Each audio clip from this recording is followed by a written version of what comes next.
let's talk about operations with rational expressions. Remember the rational expressions, that is just the polynomial fractions, right?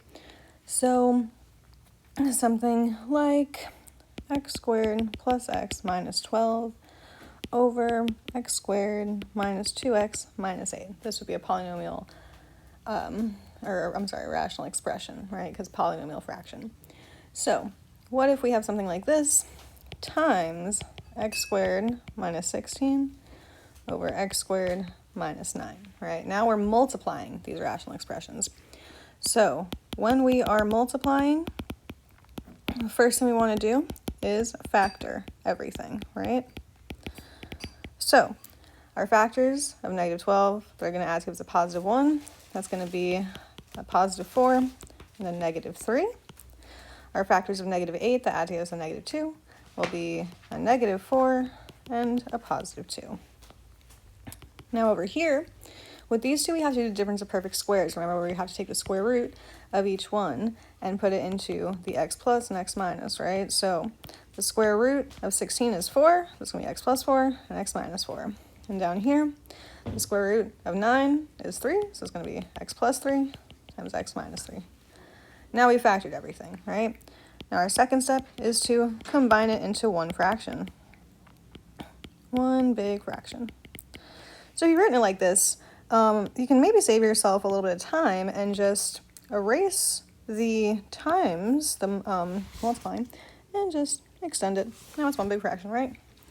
So now and then our last step is to cancel and simplify, right? We cancel the terms that match on the top and on the bottom, right? So let's see, I have an x minus 3 here and x minus 3 here, so those are going to cancel. We also have an x minus 4 here and an x minus 4 here, so those are going to cancel. Now notice we have x plus 4 and x plus 4, but they're both on top. Because they're both on top, we cannot cancel them. We only cancel if it's on the top and on the bottom. And remember, we also cancel it as a 1-to-1, right? We don't cancel all of them if we have 2 on top and 1 on the bottom. We only cancel 1-to-1. So now we simplify this by keeping what's left, right? So on top we have x plus 4 times x plus 4. And then on the bottom we have x plus 2 times x plus 3. Now another way we can write this, because we have this same thing, the x plus 4 on top twice, we can write that as x plus 4 squared over x plus 2 and x plus 3. So that is how we multiply. We factor everything, combine into one big fraction, then cancel out what matches on the top and the bottom, and simplify. Remember, you do need to simplify, meaning write your answer in the final form with everything canceled, right? Don't stop at just canceling. You do need to simplify where you write what's left, because that is your final answer.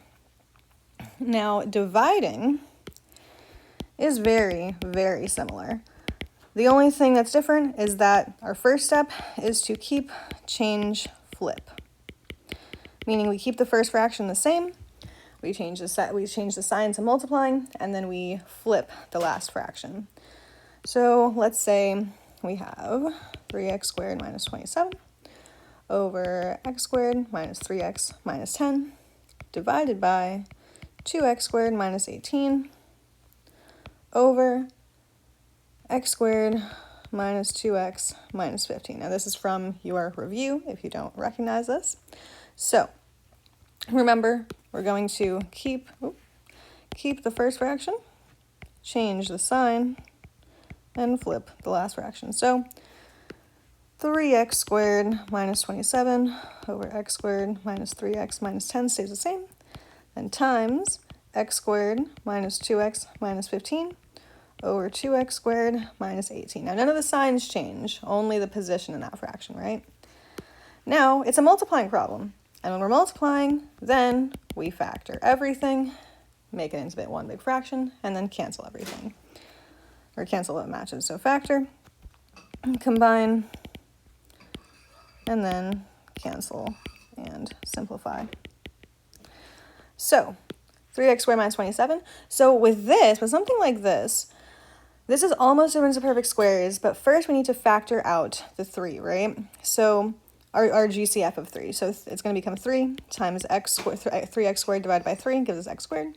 Then minus 27 divided by 3 gives us 9. But then this is difference of perfect squares, right? This breaks down into x plus 3 times x minus 3. But then the 3 is going to come down. That GCF we factored out comes down with this. So the 3x squared minus 27 becomes 3 times x plus 3 times x minus 3. So I'm going to erase that so we can write that. So if you need to pause, please do. Okay, so now, so the 3x squared minus 27 becomes 3 times x plus 3 times x minus 3. Our factors of negative 10 that add to give us a negative 3, that's going to be a negative 5 and a positive 2, and times factors of negative 15 that add to give us a negative 2, that's going to be a negative 5 and a positive 3, over, and on this again we have to factor out the GCF and then do difference of perfect squares. Our GCF here would be 2, so that's going to be 2 times 2x squared divided by 2 gives us x squared. 18 divided by 2 gives us 9, and then again breaks down the same way, x plus 3 and x minus 3 with that 2 in the front. So this becomes 2 times x plus 3 times x minus 3. Now again, we're going to combine it all into one fraction, but now I am going to rewrite it because I have this 2 in the middle here.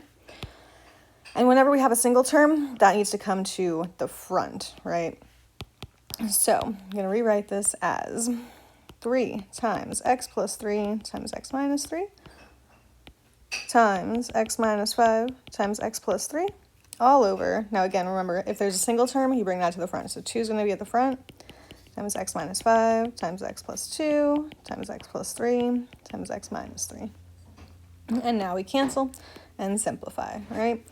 So I see an x plus 3 down here, an x plus 3 up here, but again, it's 1 to 1, so I'm not going to do this one here, right? We're going to keep that third one on the top. I have an x minus 3 down here and an x minus 3 down here. I have an x minus 5 up here and an x minus 5 down here. And that is everything that I can cancel. So now I'm going to simplify, where I keep what's left on top, which is 3 times x plus 3 over 2 times x plus 2. And that is my answer.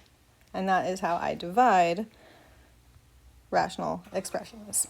Same way as we do multiplying, except we just have to keep change flip before we start that process.